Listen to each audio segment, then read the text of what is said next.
So Gaganyaan అనేటువంటిది దేనికి సంబంధించింది అంటే వ్యామోగములను, సో భారతదేశానికి చెందినటువంటి వ్యామోగములను సో భూమి నుంచి 400 కిలోమీటర్ ఎత్తులోకి తీసుకెళ్ళి అక్కడ తీసుకెళ్లేటువంటి కాన్సెప్టే గగనయాన్ అనేటువంటి ఒక ప్రాజెక్ట్ అండి.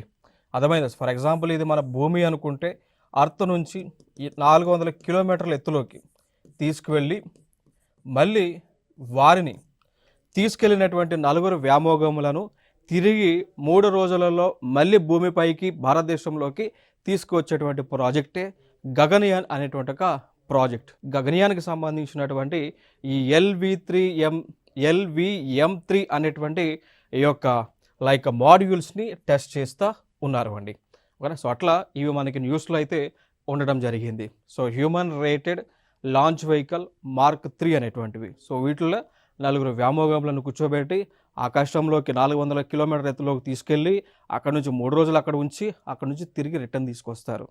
ఇన్ కేస్ ఈ ప్రాజెక్ట్ కనుక సక్సెస్ అయ్యింది అనుకోండి, సక్సెస్ అయితే భారతదేశం ఏదైతే ఇంటర్నేషనల్ స్పేస్ సెంటర్ లాంటిది, సో ఇంటర్నేషనల్ స్పేస్ స్టేషన్ లాంటిది ఏదైతే అంతరిక్షంలో ఉందో 400 కిలోమీటర్ ఎత్తులో ఉందో, ఏదైతే రష్యాకు యుఎస్కి చెందిందో అదేవిధంగా భారతదేశానికి చెందినటువంటిది కూడా భారతదేశము కూడా ఇంటర్నేషనల్ స్పేస్ స్టేషన్ లాంటిది ఏర్పాటు చేసేటువంటి ఆలోచన ఉంది. సో దాని పేరే భారతీయ అంతరిక్ష స్టేషన్ అండి.